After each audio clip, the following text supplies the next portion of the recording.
Hi, I'm Sean Briscom. Welcome to the Strategic Wealth Network. Today I'm going to introduce you to the reserve capital strategy. This strategy will help you to control your personal economy. It's the foundation for our entire program and ultimately will allow you to maximize your wealth while minimizing the risk on your assets. Let's talk for a moment about the economy. For the last 70 years or so, our economy has been driven by Wall Street, bankers, and our government. Today the economy is more global, but it's still driven by just a few markets, central bankers, and governments from around the world. Somebody can potentially make a huge mistake in Japan or in Europe, and now it can have dire consequences on the U.S. economy and potentially your personal economy. We already know of a few things that are happening right now that could have negative consequences for every American if you're not prepared. Think about your own personal economy right now. How much of that personal economy is tied into the global economy? How much of your wealth is stored in assets like stocks, bonds, mutual funds, or even cash? What happens to your wealth when the next bubble bursts? What happens to your wealth when tax rates increase or when inflation triples? Now, these questions may be difficult to answer because no one can predict the future. And unfortunately, I don't have a crystal ball. What I do have, though, are strategies that you can use to insulate your personal economy from the global economy. That's what the reserve capital strategy is all about, insulating your capital from risk. Now, before I get into that, what is capital? Well, capital is money or financial assets that are invested for the purpose of making more money. If you have cash under your mattress, it's not really capital, it's a depreciating asset because of inflation. Now, in order to grow your wealth, you must invest your money as capital so that your money can make more money. But when you invest your money, it's at risk. What if there was a way to protect your wealth, your money, and still deploy it as capital? Now, this is the secret that the wealthiest families in America have used for generations to protect and grow their wealth. Families like the Rothschilds and the Romneys do it, but you don't need their kind of wealth to implement this strategy.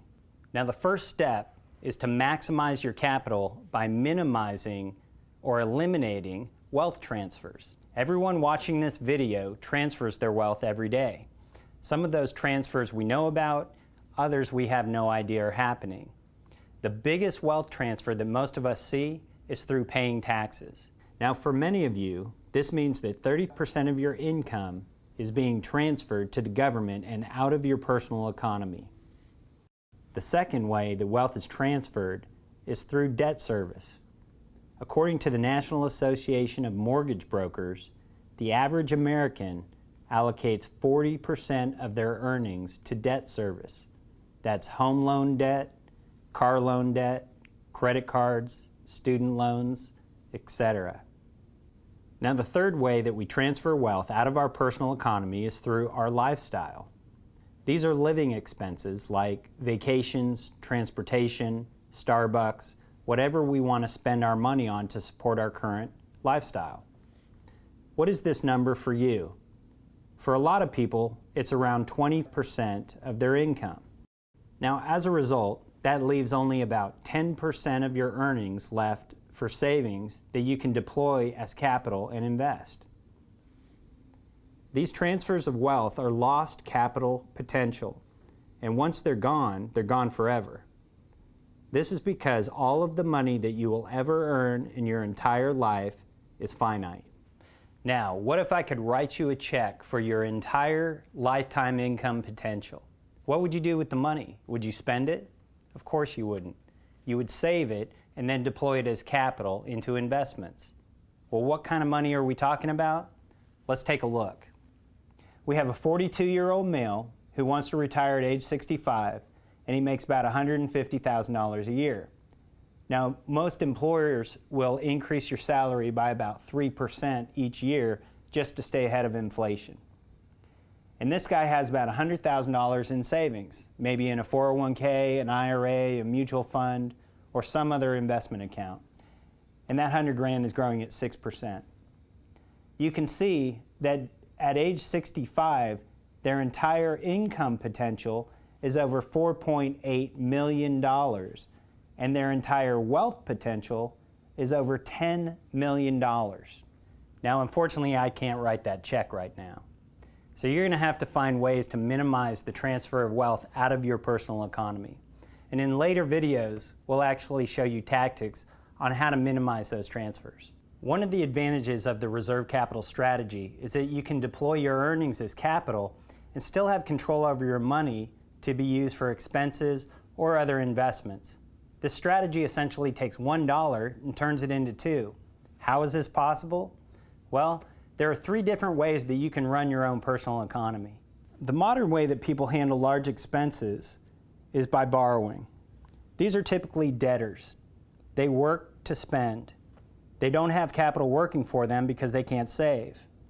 When expenses come up, they typically borrow money and slowly repay the loan using their future income. They always pay interest. This cycle of borrowing and repaying continues, but they're always working just to get back to zero. The traditional way that our parents and grandparents handled large expenses is that they saved their money. When they had a large expense come up, they emptied their savings to pay for it, or, quote, drained their tank. As savers move through their life, they're continuously going through cycles of filling their savings tank and then draining their tank. Every time they have a big expense, their tank is drained and they return back to zero. The third way is to be a wealth creator. These are people that save as much of their money as possible, and then they collateralize their wealth when they need to make a big purchase. This is what the wealthiest families in America have done for generations. So how does this work? Well, you may have already done this and not even realized it by borrowing from your 401k or against your home in a home equity line of credit. All you're essentially doing is collateralizing that asset and taking out a loan against it. The idea is simple. You build up your reserve capital account, it earns uninterrupted compound interest, and when you have a large purchase or maybe even an investment, you use the account to secure a loan to make the purchase. Now, I know what you might be thinking. Won't this just make me a debtor? Well, not if you do it the right way. In fact, the interest on your loan can be the same as the